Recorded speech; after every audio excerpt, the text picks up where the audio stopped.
सुनो मत बोलो।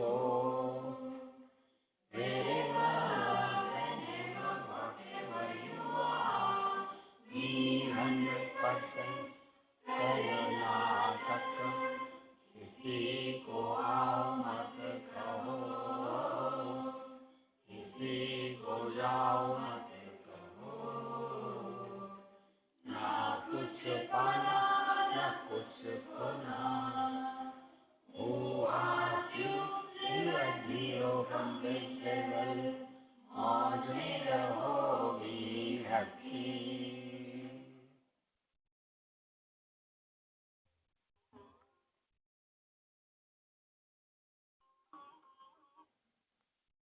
श्री कृष्णा श्री कृष्णा श्री कृष्णा श्री कृष्णा। गुरुर्ब्रह्मा गुरुर्विष्णु गुरुर्देवो महेश्वरः, गुरुः साक्षात् परं ब्रह्म तस्मै श्री गुरवे नमः। तस्मै श्री गुरवे नमः। नौ गीता और विवेक चूड़ामणि। ओ God, I don't know how you remember.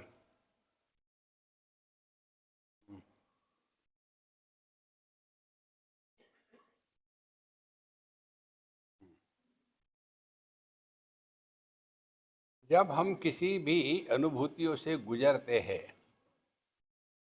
कौन सी अनुभूतियां हैं?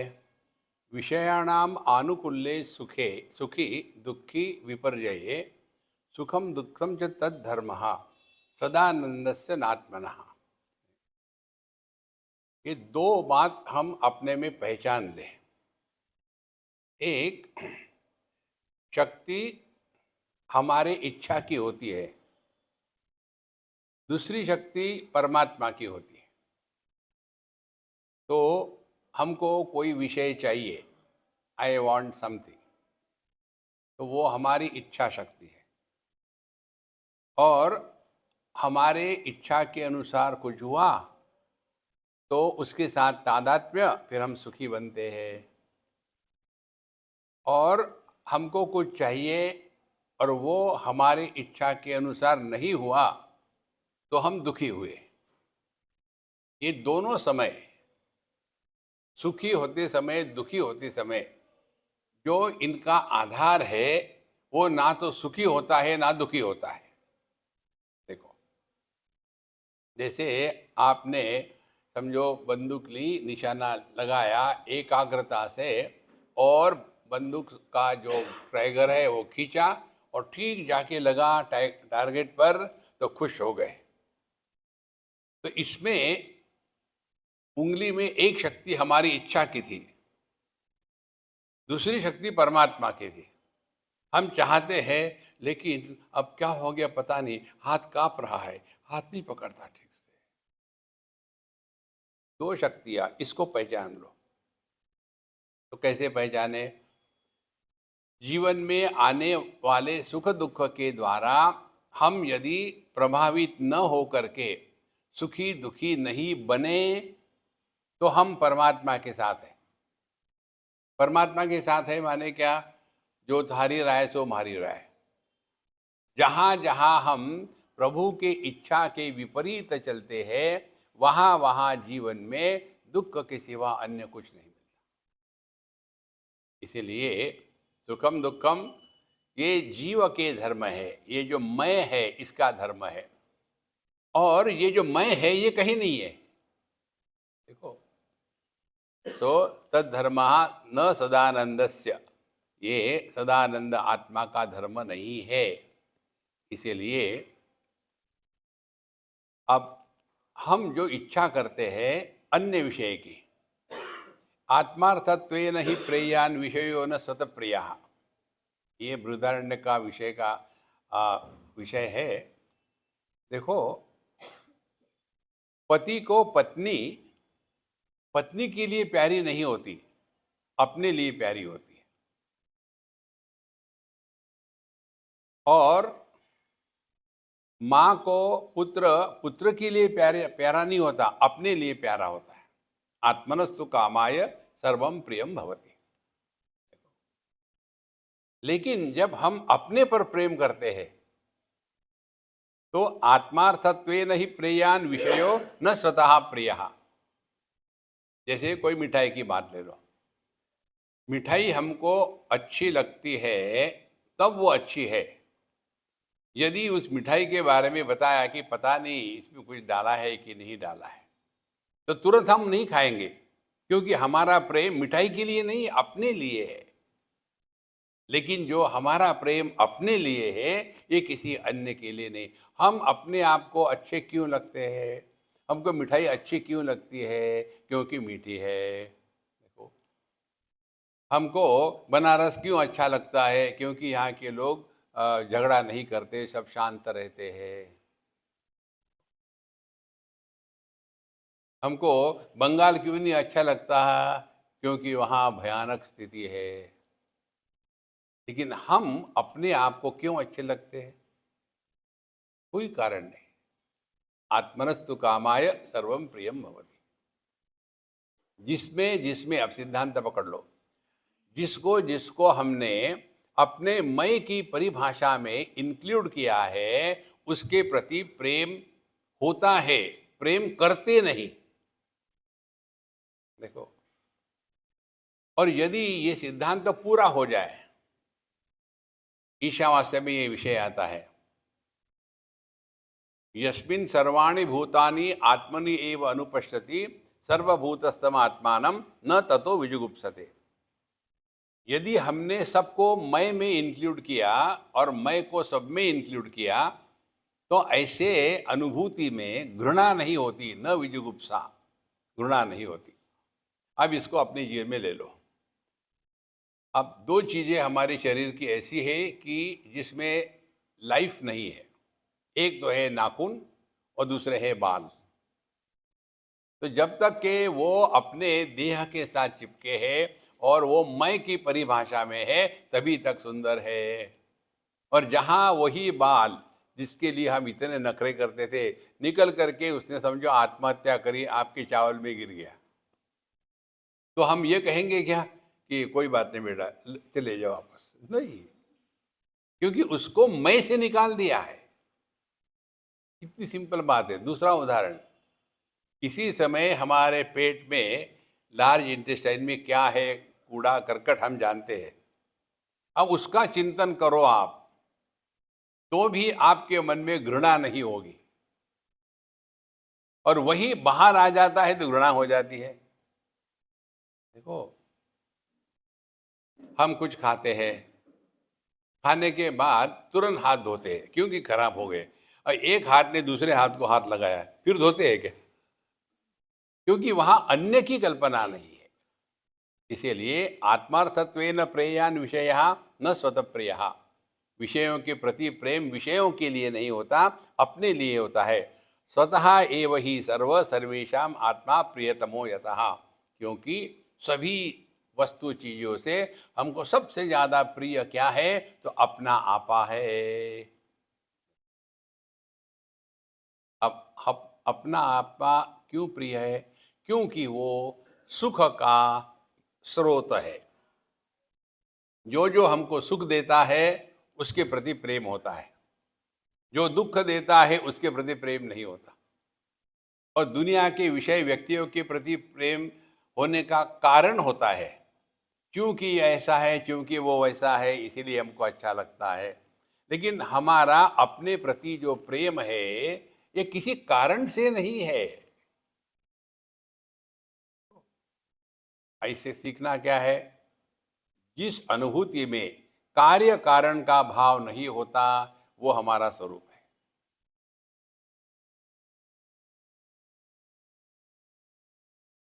कार्य कारण ये बुद्धि की उपज है।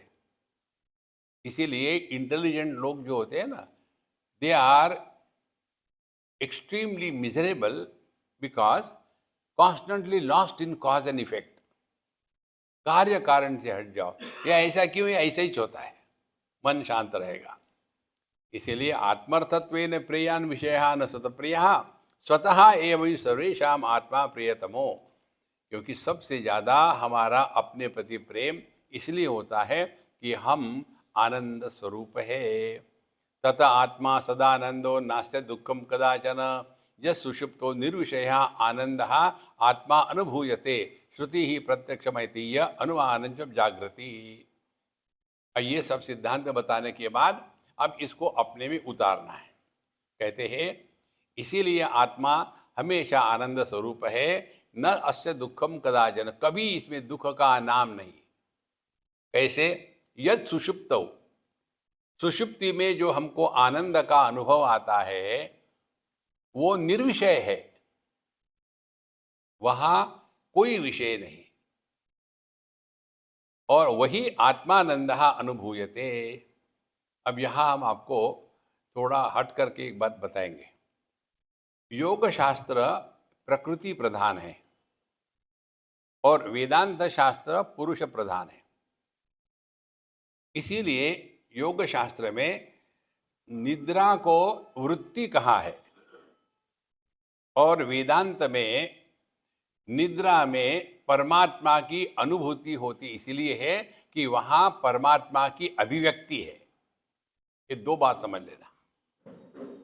तो योग शास्त्र में कहते हैं कि निद्रा क्या है? अभाव प्रत्यालंबना वृत्ति ही निद्रा, जहां हमने सबके अभाव का अनुभव किया है। अभाव नाम की कोई वस्तु नहीं है। अभाव किसका? तो पहले देखो, भाव किसका था? जागृत का, स्वप्न का। सुषुप्ति में जागृत भी नहीं है, स्वप्न भी नहीं है, इन दोनों का अभाव है।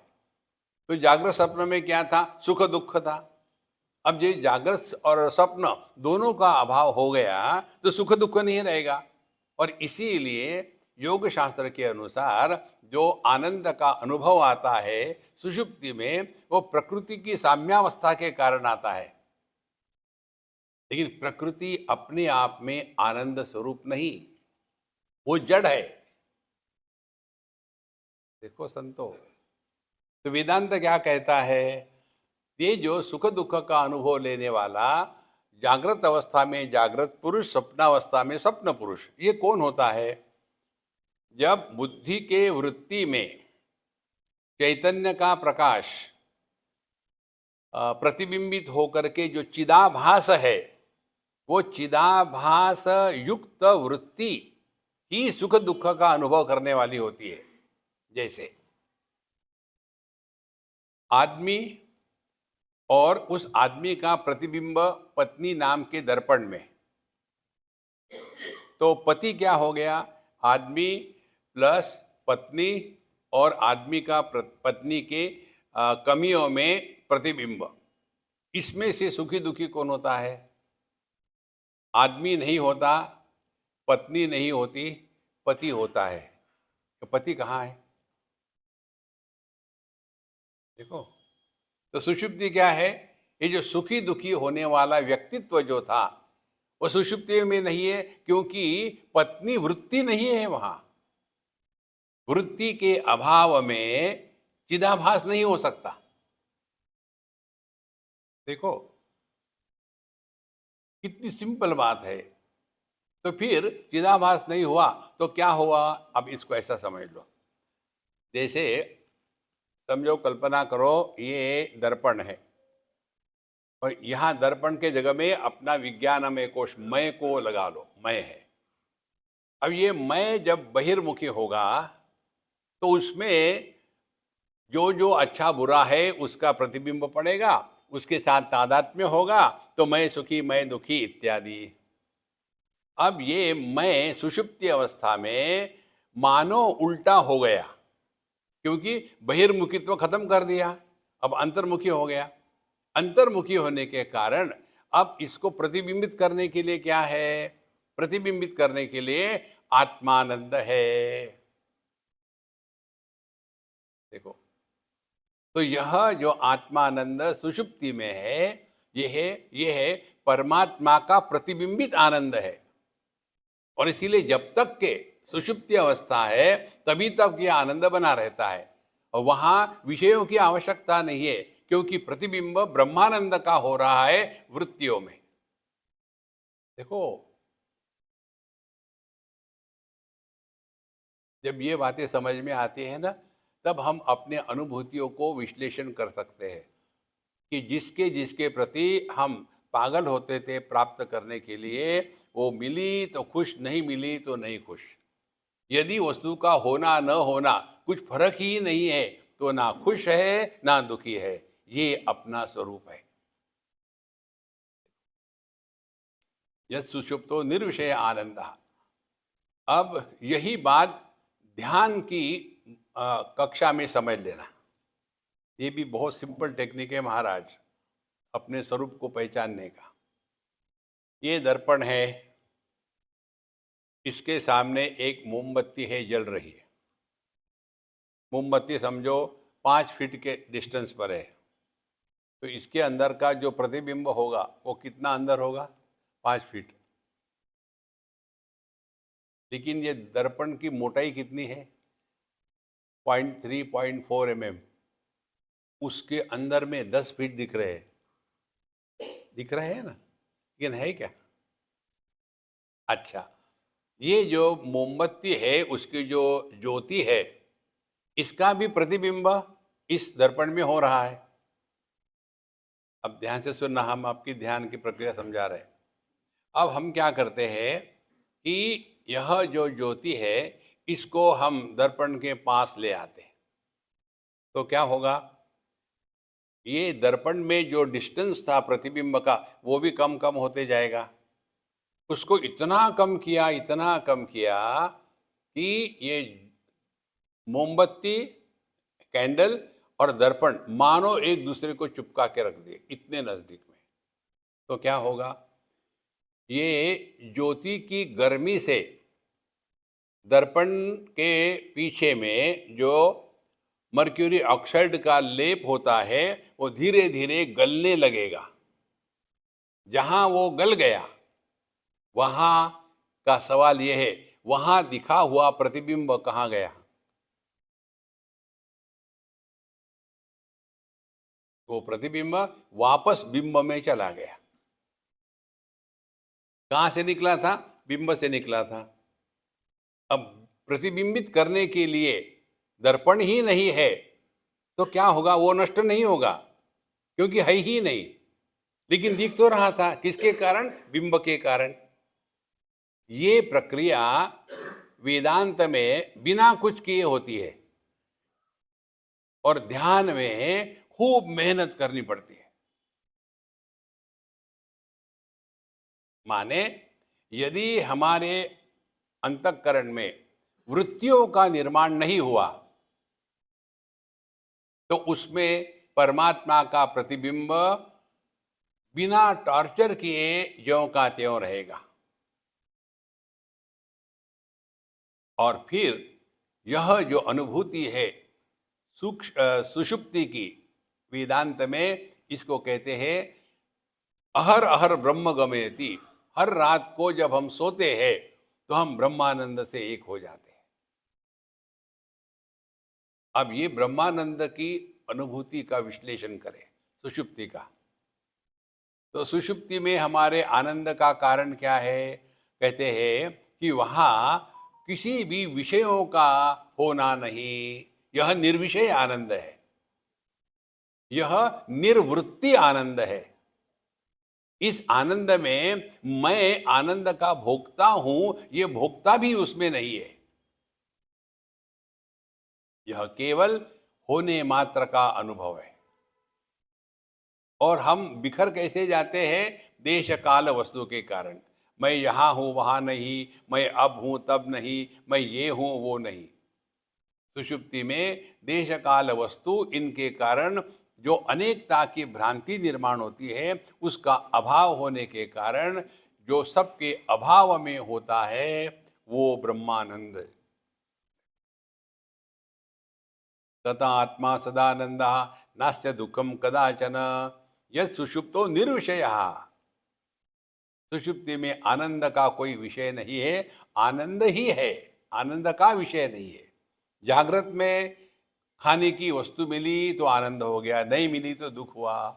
सुषुप्ति में वस्तुओं पर आनंद नहीं है, क्योंकि वहां हम अपना आत्मा आनंद अनुभव करते हैं।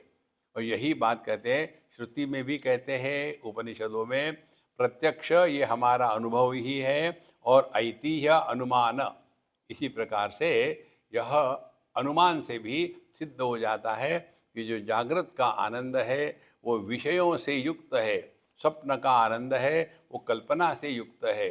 विषय और कल्पना बदलती जाती है, लेकिन हम ज्यों के त्यों हैं। इसीलिए जो व्यक्ति अपने स्वरूप में रहता है उसके लिए दुनिया में कुछ हो या ना हो कुछ फर्क नहीं पड़ता।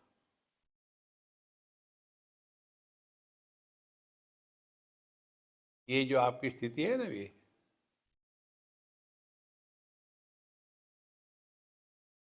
इसको आप शब्दों में नहीं कह सकते। आप जागृत में हो,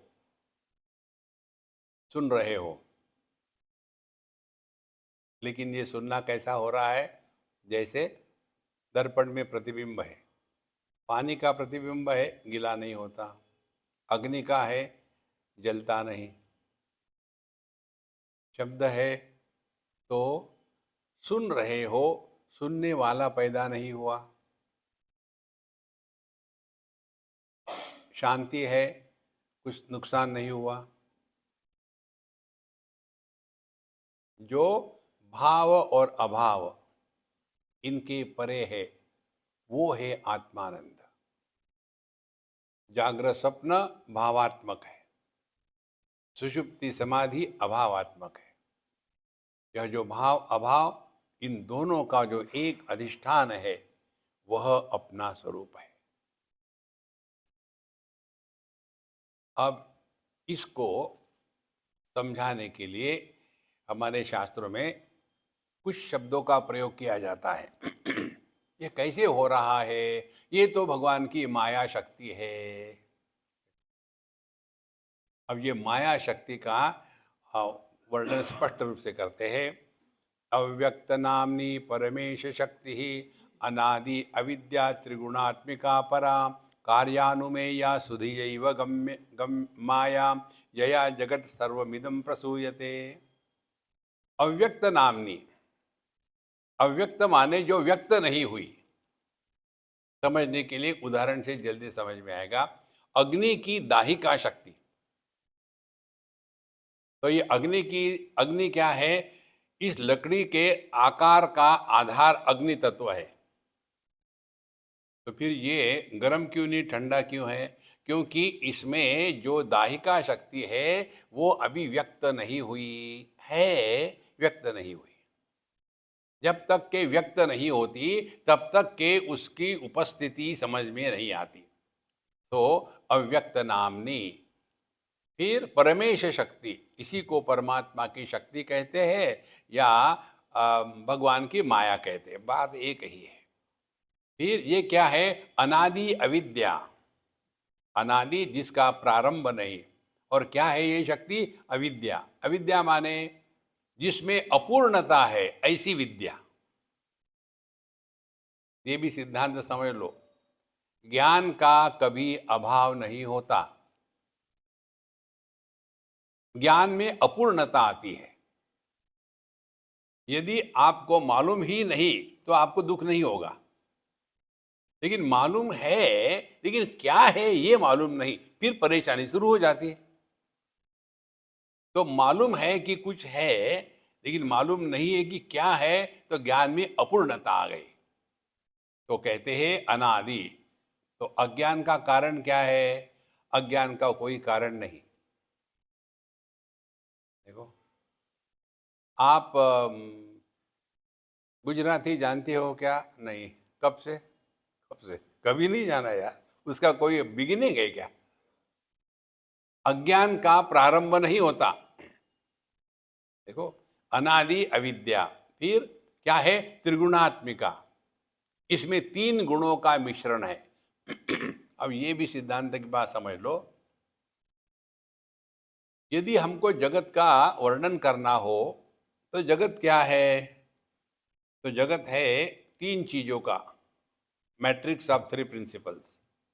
एक है वस्तु जो जड़ है, दूसरा है क्रिया, और तीसरा है ज्ञान।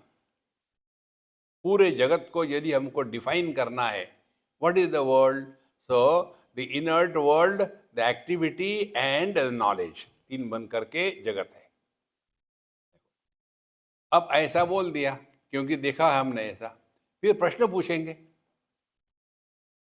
ये इनर्ट वर्ल्ड का क्या कारण है, एक्टिविटी का क्या कारण है, और ये ज्ञान का क्या कारण है?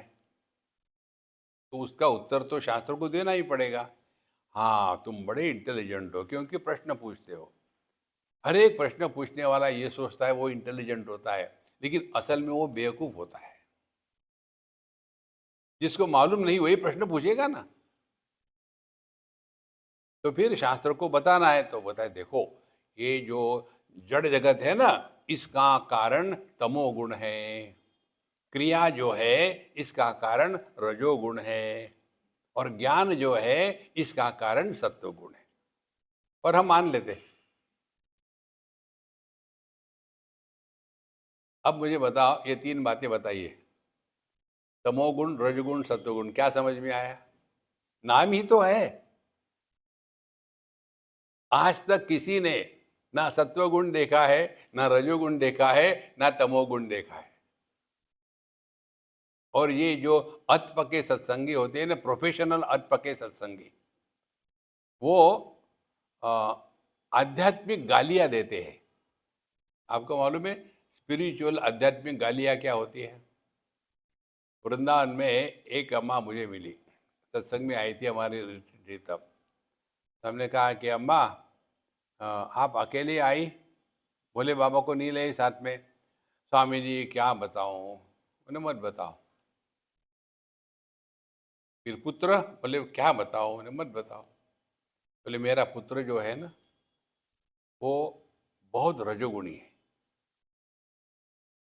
एक जगह नहीं रहता। गाली दे दी। पति पति तमोगुणी है, आध्यात्मिक गाली। फिर आप मैं सत्वगुणी हूं, अरे राम। देखो, कार्यानुमेया, कार्य के संदर्भ से ही कारण की सिद्धि होती है। कितनी सिंपल बात है। किसी को कुछ रोग हो जाता है, हम डॉक्टर के पास जाते हैं, डॉक्टर को क्या बताते हैं कि डॉक्टर साहब मुझे अमुक अमुक रोग हो गया नहीं। क्या बताते हैं? उसके लक्षण क्या है। इसीलिए हमारे आयुर्वेदाचार्य जो होते हैं ना, ये प्रश्न नहीं पूछते, वो सीधी आपकी पल्स पकड़ते हैं, और फिर वो पल्स के बीटिंग से पता चलता है, और फिर कहेंगे आपको आपका पित्त बढ़ गया है और वात में विकार आ रहा है। हमको कुछ समझ में नहीं आता। देखो, कफवात पित्त दिखता तो है नहीं कहीं, तो लक्षणों से पता चलता है। देखो, कार्यानुमेया। तो डॉक्टर के पास गए, उनको बताया कि डॉक्टर साहब मुझे ऐसा होता है कि मेरा पेट बहुत दर्द कर रहा है, और पेट में गुड़ की आवाज़ आती है, और मुझे बड़ी परेशानी है, पेट में ऐसे क्रैम्प आते हैं। तो डॉक्टर के अच्छा अच्छा बैठो, फिर वो प्रश्न पूछेंगे, तुमने खाना कब खाया? पिछले 6 दिन से खाना नहीं खाया। खाना खा लो सब ठीक हो जाए। देखो, कार्यानुमेया। अब इसको समझ लो, कार्य के कारण कारण है कि कारण के कारण कार्य है? Cause is because of the effect, और effect is because of the कारण? Change it. बिल्कुल सिंपल है। एक पिता ने, डिजिटल पिता ने, अपने डाउनलोडेड डिजिटल चाइल्ड से अ, वार्तालाप शुरू कर दिया, और उसने कहा कि देखो, मैंने तुमको जन्म दिया, कम से कम उसकी तो शर्म रखो, तुम मेरा सबके सामने अपमान करते हो। डिजिटल चाइल्ड वाचा,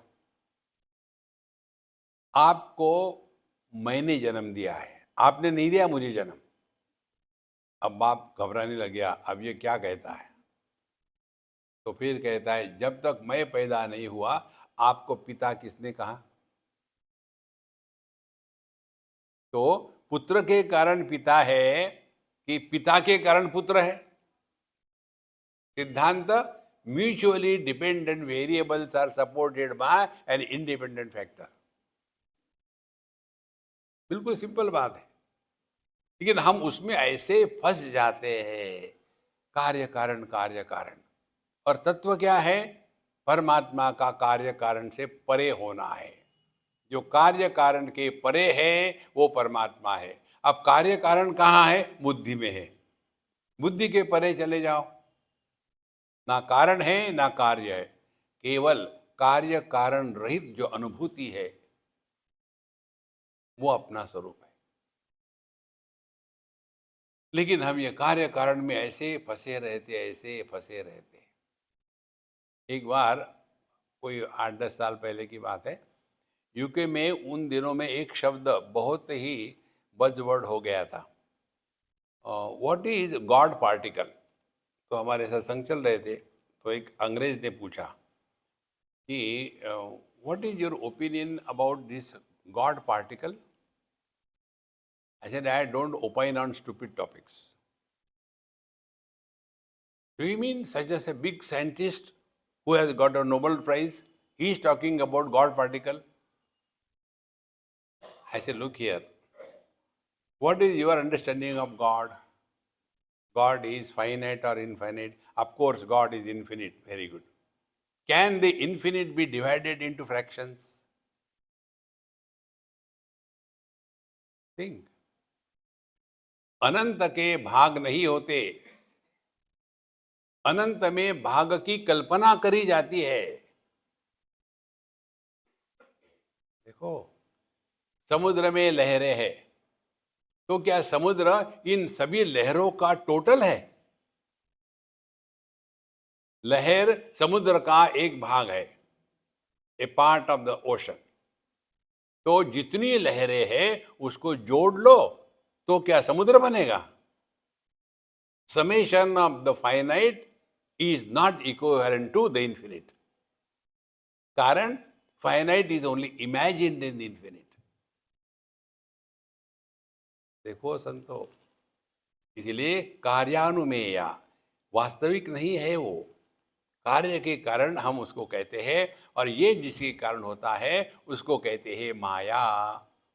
अब ये माया को दूसरी तरह से समझ लो, ये माया को ठीक समझ लो। This is the only way to go beyond Maya. माया माने मीयते अनया या सा माया, जिसके द्वारा नाप तौल होता है उसको माया कहते हैं। देखो, अब नाप तौल क्या है? नाप कोई वस्तु नहीं है। 5 किलोग्राम, क्या? नहीं, 5 किलोग्राम कोई वस्तु है क्या? 4 फुट, 4 फुट क्या? नहीं, 4 फुट। तो किलोग्राम ये किसी वस्तु का वजन है, देखो। और 4 फुट किसी लंबाई का वर्णन है, देखो। तो आंखों से रूप रंग दिखता है, क्या सबका सब दिखता है? परिच्छिन्न है। ये लाल से लेकर के वायलेट तक के इतनी ही लाइट वेव्स आंखों से दिख सकती है, उसके परे हमारे आंखों की गति नहीं है। और यदि हम ये दुराग्रह करें कि मुझे जो दिखता है वही सत्य है, जो मैंने देखा नहीं वो है ही नहीं, तो हम माया के प्रभाव में आ गए। देखो,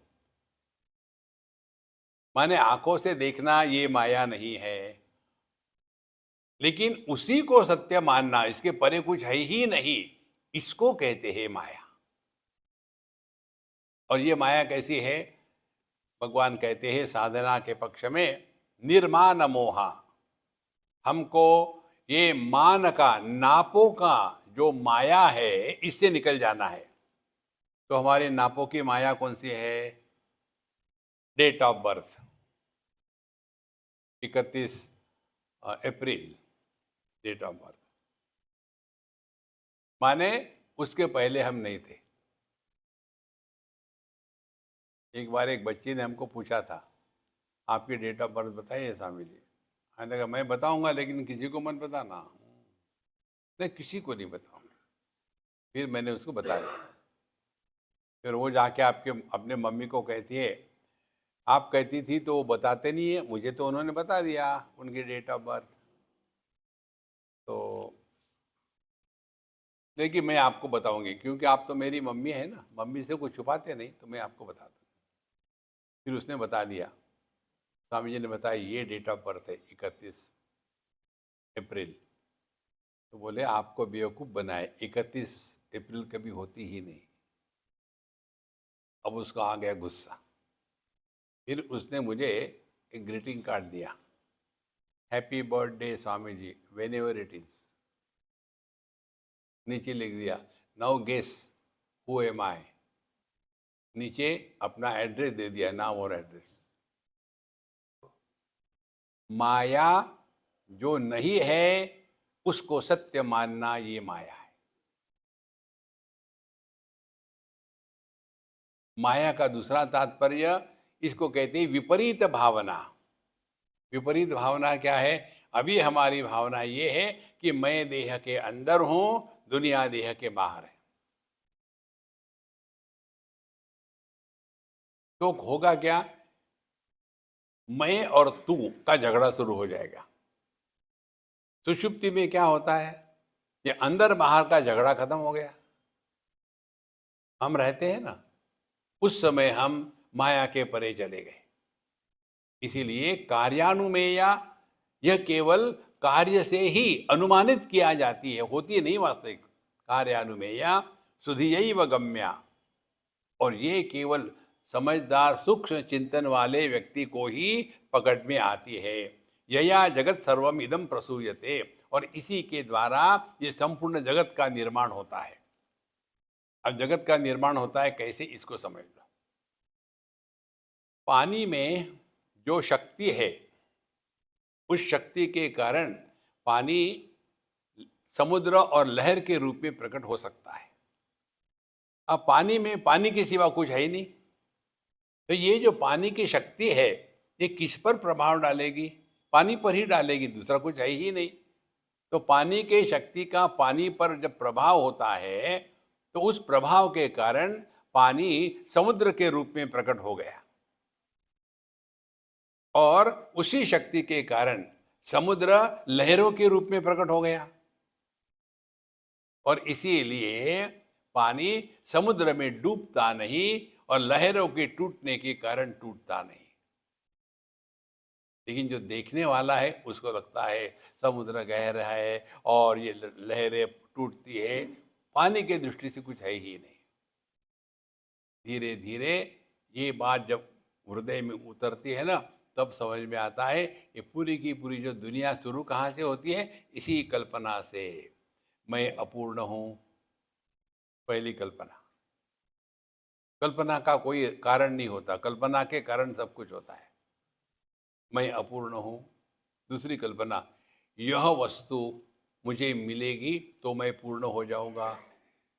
यह वस्तु आनंद का, सुख का स्रोत है, इसके अभाव में जीवन व्यर्थ है।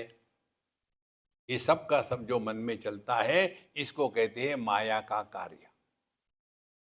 नहीं तो ये बताओ, अच्छा खासा पढ़ा लिखा जवान लड़का, पैसे मिलते हैं और अच्छी कमाई है, स्वातंत्र है, जो मर्जियां करे घूमे, लेकिन उसके दिमाग में कीड़ा घुस गया। What A life without a wife. एक बार ये कीड़ा घुस गया, उसके पश्चात जहां भी जाएगा केवल एक ही बात होगी, ये ठीक होगी क्या, वो ठीक होगी क्या।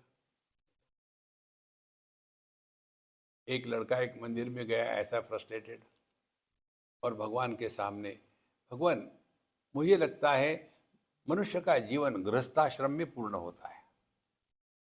भगवान हंस रहे, ठीक बात। तो और फिर दिमाग में यही होता है कि यदि भगवान आपकी इच्छा हो तो मेरा विवाह हो जाएगा। उतने में घंटी बजते, टन। देखता कौन, अच्छा कोई आ गया। मुझे लगता है भगवान का मैसेज है मेरे लिए। और फिर इधर उधर की बातें होती है, आप यहाँ कैसे आई, कहाँ करती है, क्या करती है, सब बता दिए। लेकिन ये तो बताया नहीं आप यहाँ कैसे आई। नहीं, मेरे बच्चों की स्कूल छूटने को टाइम था। अरे राम राम, फ्रस्ट्रेशन बिगिंस। देखो, ये सब कल्पना का साम्राज्य है, इसमें कहीं सत्य नहीं है। इसको कहते हैं माया। आप कल्पना करना छोड़ दो, आप कभी दुखी नहीं होगे। ये कल्पना छोड़ने की प्रक्रिया आपको बताई है, अपने आप से बोलना बंद करो। कल्पना हमेशा भविष्य को लेकर के होती है। तो यदि ऐसा होगा तो वैसा होगा, वैसा होगा तो वैसा होगा, फिर ये करेंगे, फिर वो करेंगे, फिर ऐसा करेंगे। जितनी शादी करते हैं उनका क्या होता है, यही होता है कि मैं शादी के बाद अपने घर को ऐसा सजाऊंगी, ऐसा फर्नीचर होगा, और ऐसे ड्रेपरी होगी, ऐसे क्रॉकरी ले आऊंगी, ऐसा डाइनिंग टेबल, मैं ये करूंगी, वो करूंगी। और शादी होके जाती है ऐसी घर में कि उसमें सब कुछ है। इसके जीवन की जो कल्पना थी, सब सत्यानाश हो गया। और फिर वो झगड़ा करना शुरू करती है, मुझे इनके साथ नहीं रहना, अलग से रहना है। क्यों? कि उसकी जो कल्पना थी, उस कल्पना को इसमें दबा दिया गया था। और नए घर में आने के बाद ये जब होता है, तो झगड़ा तू मैं तू शुरू हो जाता। यही संसार है महाराज। कल्पना मत करो, अपने को कुछ करना ही नहीं दुनिया में, टाइम पास है। रिलैक्स, आप माया के परे चले जाओगे। यया जगत सर्वमिदं प्रसूयते। आप ध्यान से सुनना, जगत दो प्रकार का है। एक ईश्वर निर्मित सृष्टि है, और दूसरी हमने निर्माण करी हुई सृष्टि है। ईश्वर निर्मित स्त्री है, उसको कोई समस्या नहीं, उसकी कोई समस्या नहीं, दोनों। तो उसी स्त्री को देखने वाले पिता कन्या के रूप में देखते हैं, उसी स्त्री को देखने वाला पति पत्नी के रूप में देखता है, उसी स्त्री को देखने वाला पुत्र मां के रूप में देखता है। सुखी दुखी परेशान होने वाले करने वाले कौन है? ये तीन भगवान ने निर्माण नहीं किए, भगवान ने स्त्री को निर्माण किया है। ये जो है कन्या या पत्नी या मां, ये हमारी निर्मित है। और इसी को हम सत्य मानने लग जाते हैं। ये है माया। तो अध्यात्म क्या है? हमारी जो जीव सृष्टि है, जीव सृष्टि से हट करके हमको ईश्वर सृष्टि में प्रवेश करना है। देखो, लड़की लड़की है, लेकिन बहू है कि कन्या है? कन्या होगी तो दूध की धुली है, और बहू हो तो उसकी धुलाई करनी है। अब करोगे क्या? देखो, क्या समझाएंगे किसको? अध्यात्म आपको ये मूल जो गलतियां है ना, उससे बचाता है। समझदारी से ही सब कुछ हो सकता है। और यह माया कैसी है? सन अपि असन अपि उभयात्मिकानो, भिन्न अपि अभिन्न अपि उभयात्मिकानो, संग अपि असंग अपि उभयात्मिकानो, महा अद्भुता अनिर्वचनीय रूपा। अब ये जो माया शक्ति है परमात्मा की, ये कैसी है? फिर वही उदाहरण ले लो, अग्नि की दाहिका शक्ति। सन अपि असन अपि, ये है भी और नहीं भी, दोनों भी है। अरे कैसे हो सकता है भी नहीं भी और दोनों भी है नहीं? अब समझ लो इसको। है इसीलिए क्योंकि अग्नि के कारण हम जल जाते हैं, नहीं इसीलिए यदि अग्नि की दाहिका शक्ति प्रकट नहीं हुई तो लकड़ी ठंडी है।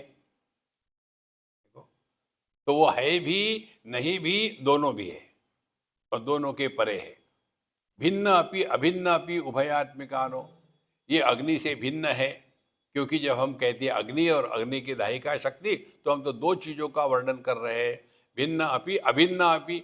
लेकिन ये दाहिका शक्ति अग्नि से अलग होकर के नहीं रह सकती, इसीलिए अभिन्न है। मतलब क्या, दोनों है, भिन्न भी है अभिन्न भी है। फिर संग अपि असंग अपि उभयात्मिकानो, ये इसके साथ भी है और इससे निरपेक्ष भी है। इस प्रकार से महा अद्भुता अनिर्वचनीय रूपा, ये जो माया शक्ति है भगवान की, ये अनिर्वचनीय, इसके बारे में कुछ बोला ही नहीं जा सकता। इससे निकलने का एक ही मार्ग है, समझदारी। और ये समझदारी निर्माण होती है हमारे हर एक अनुभूतियों से सीखने के द्वारा। ये बात हम दसों बार बताए हैं। गुरु के चक्कर में अपने आप को बर्बाद मत करो। हमको अपने हर एक अनुभूति से सीखना है। कोई किसी को कुछ नहीं सिखा सकता, हमको सीखना है। जैसे खाना प्लेट में है, भूख पेट में है, उसकी तरफ देखने से क्या भूख शांत हो जाएगी? उसको मुंह में डालो, चबाओ, निगल जाओ, तब भूख शांत होगी। इसी प्रकार से गुरु महाराज बाहर है, वो बताते हैं कि बेटा दुखी मत होना, आप मत होना दुखी, मुझे परेशान मत करो। शुरू हो गया। अब क्या करेगा गुरु?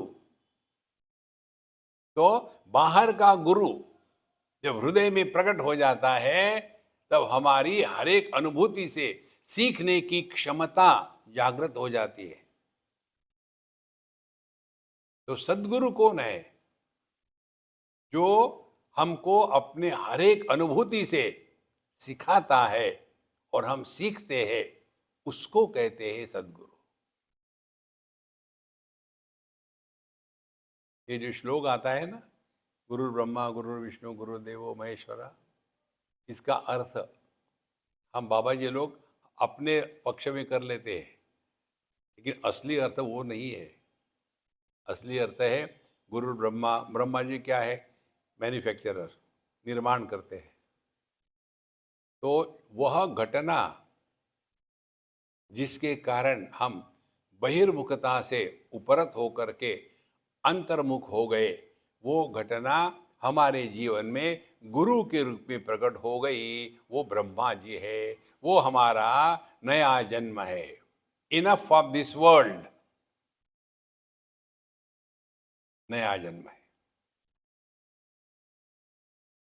ब्रह्मा जी, गुरु ब्रह्मा, किसने सिखाया? कोई भी घटना हो, भगवत गीता में अर्जुन की घटना, मैं अपनों को कैसे मारूं, देखो ये घटना है।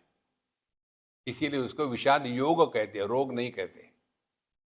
तो जो भी हमारे जीवन की घटना है जिसके कारण हम अंतर्मुखी हो जाते हैं, समझ लेना ब्रह्मा जी हमारे जीवन में गुरु के रूप में आ गए, वो हमारा नया जन्म है।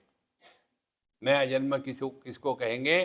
जो पारमार्थिक जीव है, संसारी जीव नहीं है। संसारी जीव कौन है? पति पत्नी भाई बहन माँ बाप, ये संसारी जीव है। और पारमार्थिक जीव कौन है? अब इसी जगत में, इसी देह में, इसी स्थान में, इसी समय हमारे माध्यम से प्रभु पूर्ण रूप से प्रकट हो, ये हमारे जीवन का लक्ष्य है। दुनिया गई बाढ़ में। देखो संतो, जिस दिन ये बात होती है ना, समझ लेना गुरु महाराज ब्रह्मा जी के रूप में हमारे जीवन में उतर आए और अब हमारा नया जन्म हो गया। और आप अंदर देखोगे अपने, तो हम लोग दुखी बड़े बड़े कारणों से नहीं होते, छोटे मोटे कारणों से। छोटी मोटी चीजों से उठ जाओ ऊपर। इसके लिए हमने आपको बताया होगा शायद। एक ने मुझे पूछा था, स्वामी जी मुझे ऐसी साधना बताइए कि जिसके द्वारा मेरे मन में भगवान आ जाए। हमने कहा मैं बताता हूँ, लेकिन तुम करोगे नहीं। क्या तुम्हारी क्या साधना है? बोले मैं जप साधना करता हूँ। कौन सा जप करते हो? बोले मेरे गुरु ने कहा किसी को मत बताओ। अरे ठीक है, उदाहरण के लिए मैं तुमको बताता हूँ। समझो तुम जप करते हो श्री राम जय जय राम। आपको कैसे पता चला? मेरे गुरु ने मुझे ये मंत्र दिया था। मुझे बताओ कैसा दुखी होगा आदमी इस दुनिया में? दुखी होना बड़ा कठिन है। हमने सोचा कि हमने कहा कि समझो तुम्हारा ये मंत्र है। बोले हाँ। कितनी माला करते हो? बोले 3 माला। अब एक दिन जानबूझ करके एक भी माला मत करना। देखो, और फिर अपने मन की स्थिति को देखो। मन एकदम आदत का शिकार हो जाता है। We become addicted. Addiction is not spiritual life. देखो, छोटी मोटी चीजों में कितने विक्षेप हो जाते हैं। तो इसके द्वारा क्या होगा? सीखो कि हमने जब भगवान का नाम लिया, अच्छा लगता है, और समझो किसी कारण से नहीं लिया तो फिर आदमी ग्लानि, पता नहीं मैंने क्यों नहीं लिया, आज मैं कैसे भूल गया, अब क्या करूं, हे भगवान मुझे माफ करना, मुझे माफ करना। अब अगले बार मैं 3 की जगह में 6 माला कर लूंगा। माने फिर, लेकिन अब दरिद्री यह अध्यात्म नहीं है। अपने मन पर जैसे बुरे संस्कार नहीं होने चाहिए, वैसे अच्छे संस्कार भी नहीं होने चाहिए। संस्कार रहित मन ही चैतन्य है।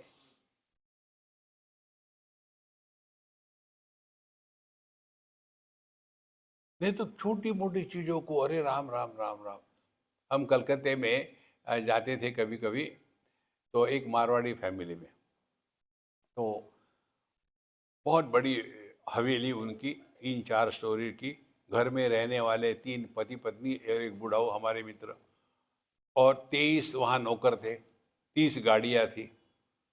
और दिन भर इसको धोना है, उसको धोना है।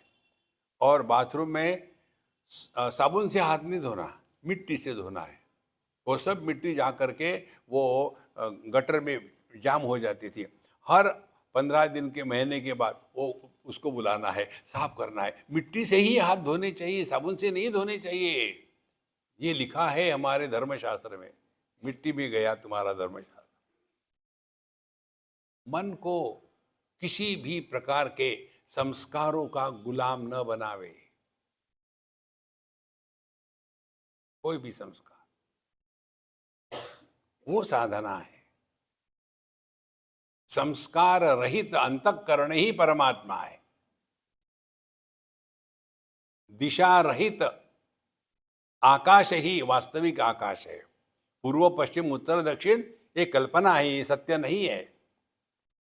इसलिए जैसे हमने समझ लिया, ये अब हमारा नया जन्म है, गुरु ब्रह्मा, अब पुरानी सब बातें छोड़ दो।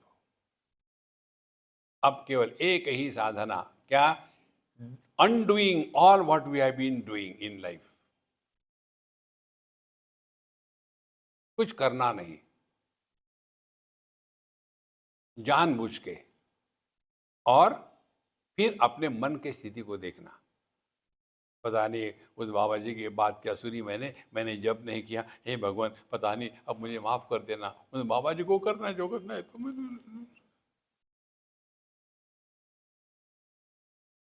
देखो संतो, spiritual life is not a bondage of doing something, but it's a freedom of undoing everything. Give it a try. किसी भी कारण से मन में ग्लानि निर्माण न हो, और किसी भी कारण से मन में अपने प्रति बड़ी महत्व बुद्धि निर्माण हो। हम लोगों के जैसे नहीं है, बिना पैर धोए घर में आते हैं। हम तो घर में आने के बाद घर को भी धोते हैं। कहाँ फंसे हो? एक जगह की बड़ी सुंदर बात है। तो अपने यूपी के ही है, किसी के घर गए थे हम। तो एक अंग्रेज उनके यहाँ आई थी, और वो हिंदी बोल रही थी। तो घर के बुढ़ाओं ने कहा अपने पत्नी से, देखो अंग्रेज होकर के हिंदी बोलती है, तुमको अंग्रेजी आती है क्या? बोले, मैं जब वहाँ जाऊंगी ना तब मैं हिंदी बोलूंगी, मुझे वहाँ ले चलो। देखो, किसी को अंग्रेजी आती है, ये कोई खास बात है क्या? तो जैसे अपने देश के लोग जितने बढ़िया अंग्रेजी बोलते, दुनिया में कहीं नहीं बोलते। ये तो अभ्यास का है, इसमें कोई बड़ा छोटा नहीं होता। इसीलिए गुरु Brahma, let us be born reborn again. और रीबॉर्न क्या है? अब हम अपने जीवन का लक्ष्य केवल इसी जन्म में हमारे माध्यम से परमात्मा प्रकट हो। प्रकट हो माने क्या? वो है, लेकिन उनको दबा के रखा है। उनको प्रकट होने दो। और भगवान क्या है? आनंद स्वरूप है। देखो, हमारे दुख का कारण बड़ा नहीं होता, छोटा मोटा कारण होता है। बायां हाथ लगाए, दाहिना हाथ लगाया, उधर से देखा, इधर से देखा, ये हाथ से खाया, वो हाथ से खाया, अरे राम राम राम राम। कब तक उसमें फंसे रहेंगे? तो इन सब चीजों से अपने आप को बचा। आपको करना है तो करो, दूसरों पर उसको लादो मत। हम लादते हैं दूसरों पर। इसीलिए कितने घरों में बच्चे ये परेशान हो जाते हैं इस कर्म कांड से। तो गुरु ब्रह्मा, फिर गुरु विष्णु। अध्यात्म के मार्ग पर चलना है तो टिकना पड़ता है। You have to be committed. Now don't give up. अब तीसरी बात, गुरुदेव महेश्वर। महेश्वर क्या करता है? नाश करता है। किसका? जीवन में आने वाले जो प्रतिबंध है अध्यात्म के, उनका नाश करता है। और गुरु साक्षात पर ब्रह्म, इसीलिए परमात्मा ही हमारे हृदय में प्रकट होता है इस गुरु तत्व को आह्वान करके। तो भगवान मिलते नहीं, भगवान प्रकट होते हैं। और वो ढकने का कारण क्या है? ये माया है। हम या तो इंद्रियों में फंसे हैं, या तो मन में फंसे हैं, या बुद्धि में फंसे हैं। ये तीनों के बंधन के कारण हम अपने स्वरूप को नहीं जानते, और फिर हम तो दुखी है, पब्लिक को भी दुखी करके छोड़ेंगे।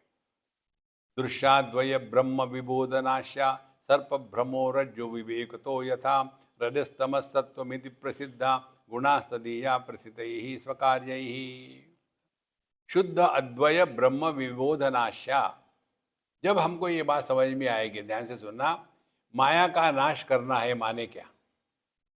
करना कुछ नहीं है, समझना है।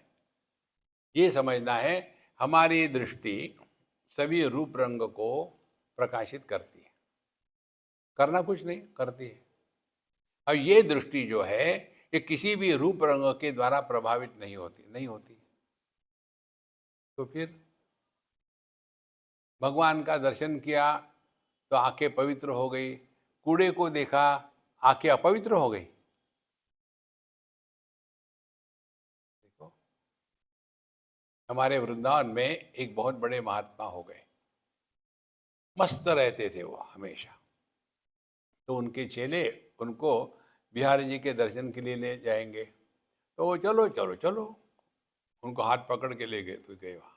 जाने के बाद सभी लोग आकर के बिहारी जी को नमस्कार करते, हाथ ऊपर उठाते, ये खड़े रहते, कुछ नहीं करते। तो उनके चेले ने कहा कि महाराज, आप वहाँ जा कर के बिहारी जी को नमस्कार नहीं करते, लोग आपके बारे में बुरा बोलते हैं, आप नमस्कार क्यों नहीं करते? गुस्सा करके, तुमने मुझे क्यों नहीं बताया नमस्कार करो करके? मैं करता।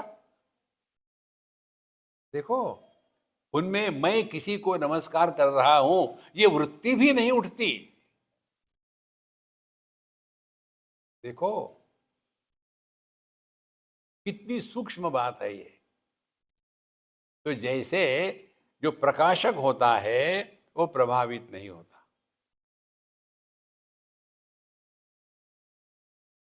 यह जो निर्विशेष सत्ता है, और यह जो प्रमाण निरपेक्ष अनुभूति है, वो अपना स्वरूप है। जो सविशेष सत्ता और प्रमाण सापेक्ष ज्ञान इनके द्वारा प्रभावित होते हैं, वो संसारी है। और जो सभी विशेषताओं का त्याग करके निर्विशेष सत्ता में रहते हैं, केवल होना, कुछ बनो मत। जहां बन गए, संसार शुरू। एक कहानी हमने आपको बताई होगी कभी। एक गुरु चेले थे, गंगा जी के किनारे जा रहे थे। शाम हो गई तो चेला कहता है, गुरु महाराज यहाँ रात को रह लेते हैं, कल चले जाएंगे। तो गुरु ने कहा, ठीक है बेटा, तुम थक गए होंगे। हाँ मैं, ठीक है, हम, तुम अभी उम्र है तुम्हारे थकने की, हम यहाँ रुक जाएंगे। अब कहाँ रुके कहाँ रुके, उसने देखा वहाँ वो खेत में एक मचान बनाई हुई है, वहाँ जाके, हाँ ले, तुम ले जाओ, तुमको तो पता है मुझे नींद आती नहीं, मैं तो गंगा जी के पास बैठूंगा, भगवान का राम राम करूंगा। और चेले महाराज गए, लेट गए मचान पर। रात को 10 बजे के करीब में वो उस मचान का मालिक आया, हाथ में लालटेन लेकर के, और ये लेटे हुए थे एकदम शवासन में। तो उन्होंने पूछा, कौन है ये लेट रहा है यहाँ? उसने कहा, देखता नहीं महात्मा हूं। ये ना देखा वो ना देखा, करी पिटाई, हटा दिया। महात्मा है, महात्मा सोता है क्या? भगवान का नाम लेता, हट यहां से। उसको पिटा करके हटा दिया। और दूसरा दिन, अब चेला कहता है कि गुरु महाराज आप यहीं रहेंगे, जाएंगे नहीं, एक दिन और आराम करेंगे। बोला ठीक है, एक दिन और। रात आई, गुरु महाराज आप वहाँ जाइए, सोइए, मैंने पिछले बार कर लिया, आप करो। बोले ठीक है। गुरु महाराज गए वहाँ और जाके बैठे अपने शांत। उधर से फिर वो आया, आज कौन आया? देखा उसने लालटेन से, एक बाबा जी शांत बैठे हैं, बोले नहीं। देखो, बोले नहीं। उसने देखा, अरे ये तो महात्मा जी है। एक दिन नमस्कार चमत्कार, और रबड़ी और दूध और क्या क्या खाने के लिए सब कुछ मिला। दूसरे दिन नीचे आए, चेला कहता है कि महाराज जी कैसा रहा? बड़ा आनंद आया, कितना उसने मेरी सेवा करी, मेरे चरणों की सेवा करी, तेल लगाया, खाने को दिया। और ये, हाँ रियली? अब फिर वो बताता मेरी पिटाई क्यों हुई। तो उन्होंने कहा, तुम कुछ बने होगे। उसने पूछा होगा ना तुमको कि तुम कौन हो? हाँ। फिर मैंने बताया मैं महात्मा हूं। तो तुम महात्मा बन गए थे, बनो मत। कैसे बनते हैं? बोलने के द्वारा। बोलो मत।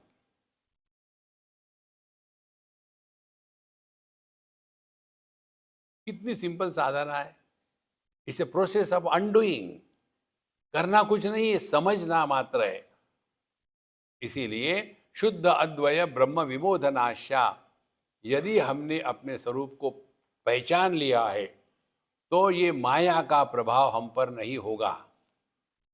तो कैसे? ये यदि समझ लिया है कि दृष्टि प्रकाशित करती है, लेकिन जिसको प्रकाशित करती है उसके द्वारा प्रभावित नहीं होती, ये ज्ञान होने के बाद ना तो हमको किसी रूप रंग का त्याग करना है, ना तो कहीं से दूर जाना है। इस दुनिया में रहो, देखो, सब कुछ करो, लेकिन किसी के भी द्वारा प्रभावित न हो, ये आध्यात्मिक साधना है।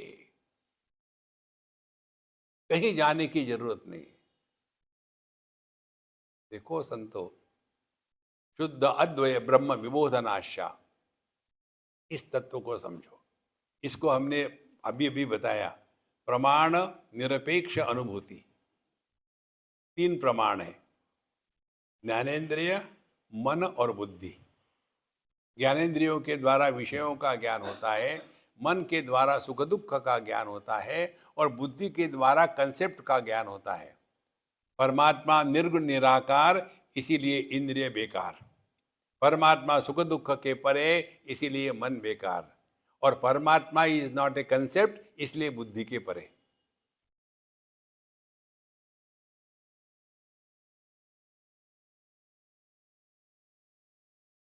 इसमें हमने कुछ नहीं किया।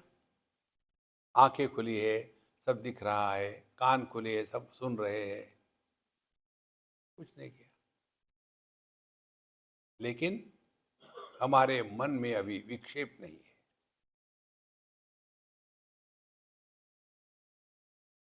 समस्या यही होती है, मन के विक्षेप खत्म हो गए तो बैठे बैठे ही समाधि लग जाती है।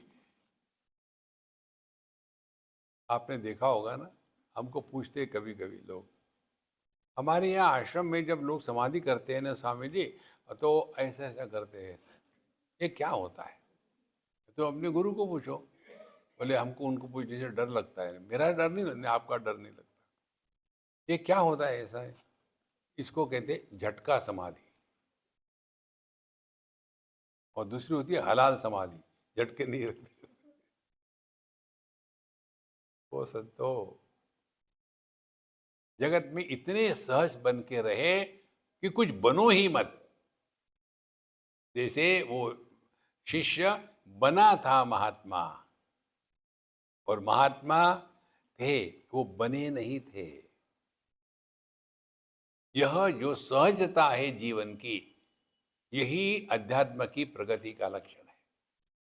देखो, उत्तमा सहजावस्था, मध्यमा ध्यान धारणा, अधमा मूर्ति पूजा च, और तीर्थ यात्रा अधमाधमा। 4 बातें हैं। उत्तमा सहजावस्था, सर्वश्रेष्ठ स्थिति है एफर्टलेसनेस। उत्तमा सहजावस्था कैसे? यदि हम स्वस्थ है तो प्रयत्न नहीं। जैसे हमारी दृष्टि यदि नॉर्मल है तो चश्मे की आवश्यकता नहीं, क्योंकि स्वस्थ है। हमारी श्रवण शक्ति यदि नॉर्मल है तो कान ऐसा ऐसा करने की आवश्यकता नहीं।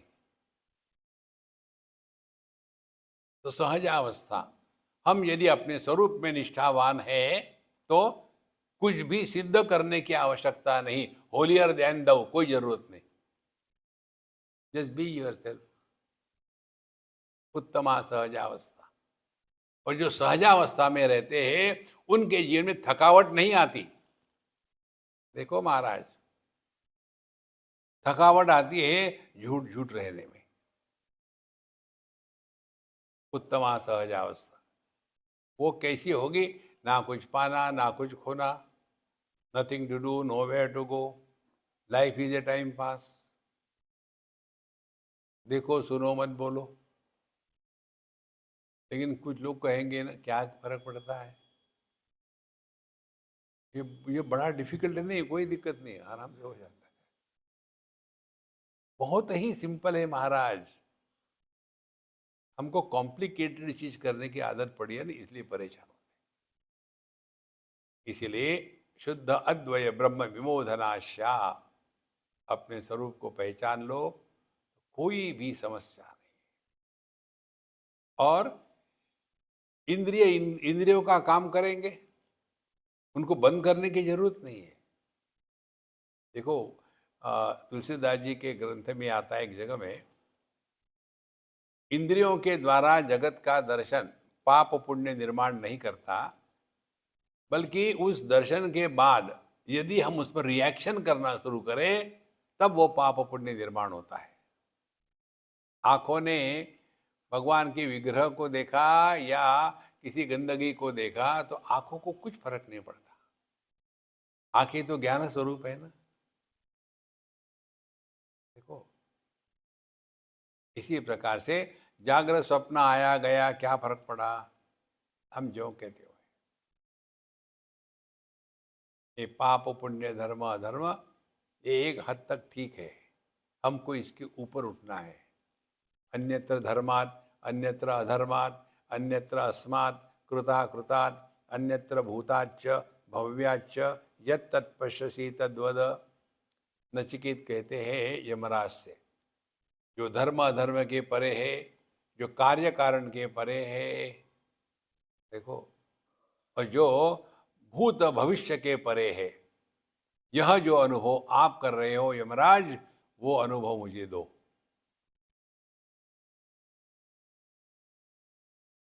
ना कुछ पाना ना कुछ खोना। शुद्ध अद्वय ब्रह्म विमोदनाशा। कैसे? सर्प भ्रमो रज्जु विवेकतः यथा यथा। वेदांत पूरा नहीं होता जब तक कि सांप रस्सी को नहीं ले आओ, उसकी आवश्यकता है। तो यदि कुछ भी ना हो तो सर्प का भ्रम नहीं होगा। कुछ हो पता नहीं, हम जा रहे थे, हमारा पैर उस पर पड़ा और वो हिल गया और ऐसे लगा, अरे राम, मुझे लगता सांप ने मुझे काटा है। तो फिर उसको मारना है ना सांप को। फिर हाथ में टॉर्च लिया, डंडा लिया और गए उसको मारने के लिए, और देखा तो वहां रस्सी थी। तो सवाल ये है, सांप कहाँ गया? कहीं होता तो जाता ना। डाइवोर्स के बाद वो जो लड़की पत्नी थी, वो पत्नी कहाँ गई? वो जो आदमी पति था, वो पति कहाँ गया? देखो, ये पूरी की पूरी दुनिया जो है ना, ये केवल भ्रांति मात्र है। भ्रांति किसको कहते हैं? जो परिस्थिति विशेष में अनुभूति होती है, उसको भ्रांति कहते हैं। जैसे भ्रांति माने दिखती है लेकिन होती नहीं। एक उदाहरण आपको दूं, डिफरेंट उदाहरण। इस पर आपने किया कि नहीं पता नहीं, नहीं तो अगले बार कर लेना। आप ट्रेन से जा रहे हो तो खिड़की के बाहर देखते हैं, तो ये तीन चीजों को देखो। ट्रेन के पास जो वस्तु होगी, पेड़ पौधे होंगे, ये ट्रेन की उल्टी दिशा में दौड़ते हुए दिखेंगे। और एक कोई बिंदु होगा, वो स्थिर दिखेगा, वो हिलेगा नहीं, आगे नहीं पीछे नहीं। और दूर पहाड़ या चंद्रमा या सूर्य जो भी दूर होगा, वो दिखेगा कि अपनी ट्रेन की दिशा में दौड़ रहा है। अब तीनों को इकट्ठा देख लो तो दिखेगा सेंटर पॉइंट स्टेडी है और ट्रेन के पास का पीछे दौड़ रहा है, दूर का आगे दौड़ रहा है। तो वहां एक सर्कल तैयार हो गया। अगले बार देखो, ये देखा है किसी ने? अगले बार देखो।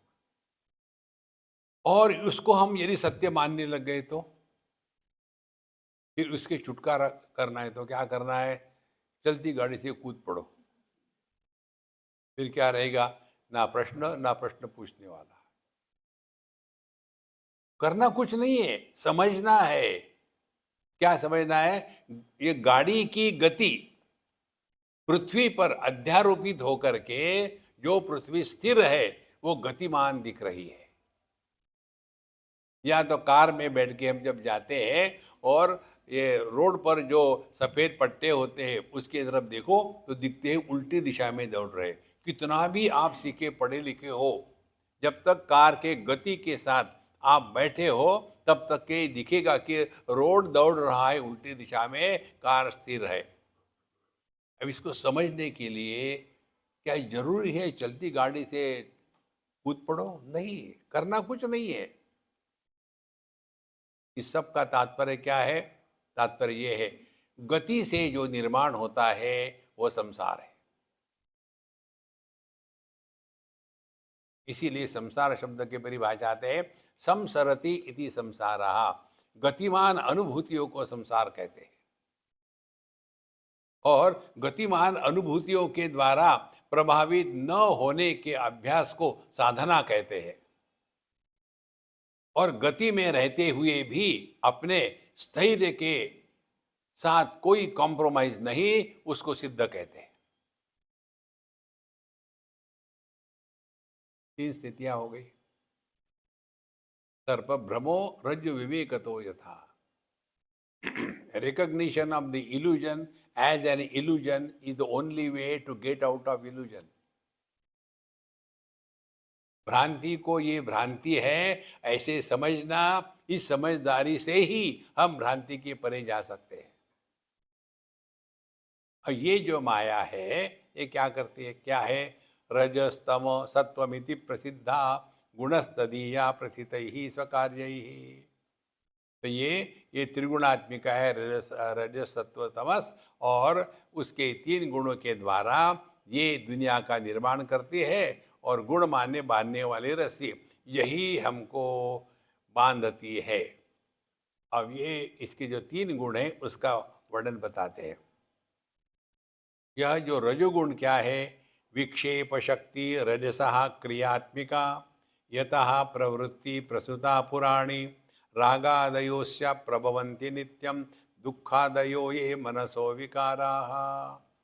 विक्षेप शक्ति रजसः क्रियात्मिका, रजोगुण विक्षेप करके क्रिया में लगा देता है।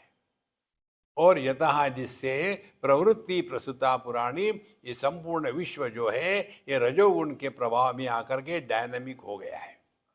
रागादया अस्य प्रवृत्त प्रभवन्ति नित्यम, और ये रजोगुण के कारण ही काम क्रोध लोभ मोह राग द्वेष इत्यादि होते हैं।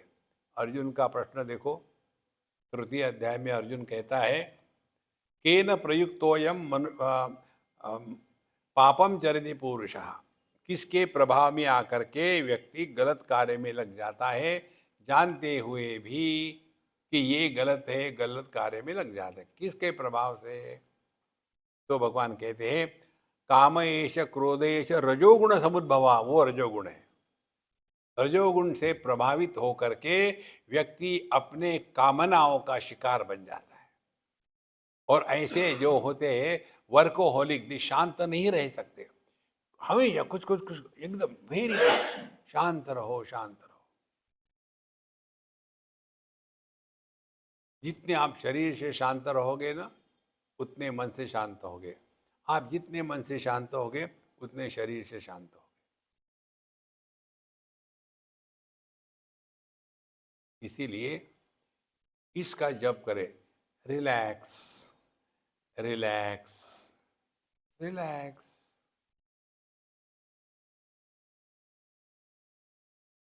आप क्या हमको बताते हैं? हम तो सत्संग में इतनी रिलैक्स हो जाते हैं।